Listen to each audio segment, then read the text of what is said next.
ఆస్ట్రేలియాతో జరుగుతున్నటువంటి మొదటి టెస్టులో నిన్న ఓవర్ నైట్ స్కోర్ 67కు 7 వికెట్లు కోల్పోయినటువంటి ఆస్ట్రేలియా ఈ రోజు మ్యాచ్ స్టార్ట్ చేసింది. దీంట్లో అంతేకాకుండా మనకు 70 ఏళ్ల టెస్ట్ చరిత్రలో ఆస్ట్రేలియా పరుగు తీసిన ఇండియా, అంతేకాకుండా 38 ఏళ్ల తర్వాత ఓపెనర్షిప్ పార్ట్నర్షిప్ ను నెలకొల్పిన ఈ రోజు మన ఓపెనర్లు అవేంటో కొన్ని రికార్డులు చూద్దాం. మొదటగా చూస్తే ఓవర్ నైట్ స్కోర్ తో దిగినటువంటి ఆస్ట్రేలియాను ఆదిలోనే మన కెప్టెన్ అలెక్స్ క్యారీని అవుట్ చేసి మంచి శుభారంభం అందించాడు.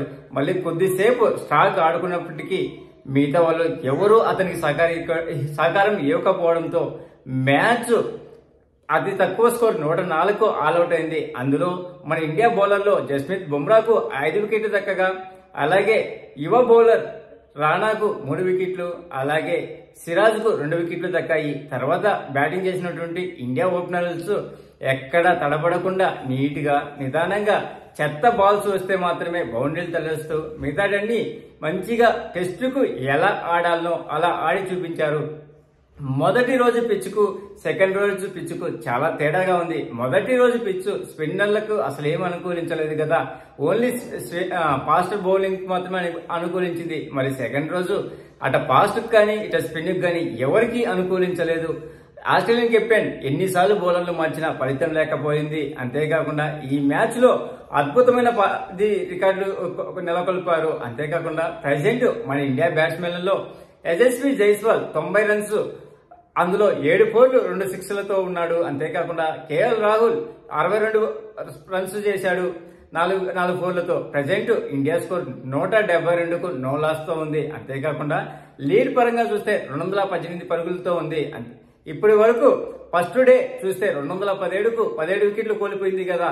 మరి ఈ రోజు మ్యాచ్ లో 209 రన్స్ చేసి 3 వికెట్లు మాత్రమే కోల్పోయింది. అదే కాకుండా కొన్ని రికార్డులు మనం చూద్దాం. అవి ఏంటంటే మెయిన్ మనం మాట్లాడుకుంటే జస్ప్రీత్ బుమ్రా ఈ రోజు 5 వికెట్లు తీశాడు కదా.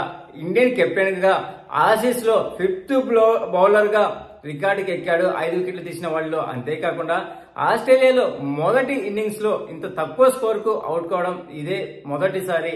గతంలో 1947లో 107 పరుగులకు ఆల్అౌట్ అయితే ఇప్పుడు అతి స్వల్పంగా 104కు ఆల్అౌట్ అయింది. అంటే 77 ఏళ్ల చరిత్రలో ఆస్ట్రేలియాను ఇంత చిత్తుగా ఆల్అౌట్ చేయడం ఇదే మొదటిసారి. అంతేకాకుండా 150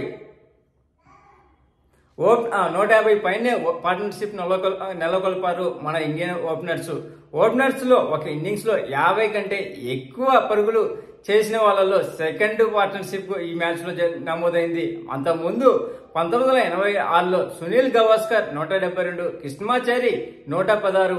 అంటే 38 ఏళ్ల తర్వాత ఓపెనర్లు ఇద్దరు ఆఫ్ సెంచరీలు చేయడం ఇదే మొదటిసారి.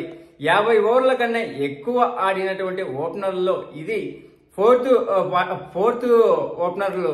అంతేకాకుండా సెకండ్ ఓపెనర్స్ ఎక్కువ సేపు గ్రీస్ లో ఉండేసి 150 పైనే చేసిన వాళ్ళుగా రికార్డుకి ఎక్కారు ఆస్ట్రేలియాలో. అంతేకాకుండా ఇప్పుడు రాహుల్ కూడా ఎక్కువ సార్లు పార్ట్నర్షిప్ నెలకొన్నలో దాంట్లో సెకండ్ ప్లేయర్ గా నమోదుకి ఎక్కాడు.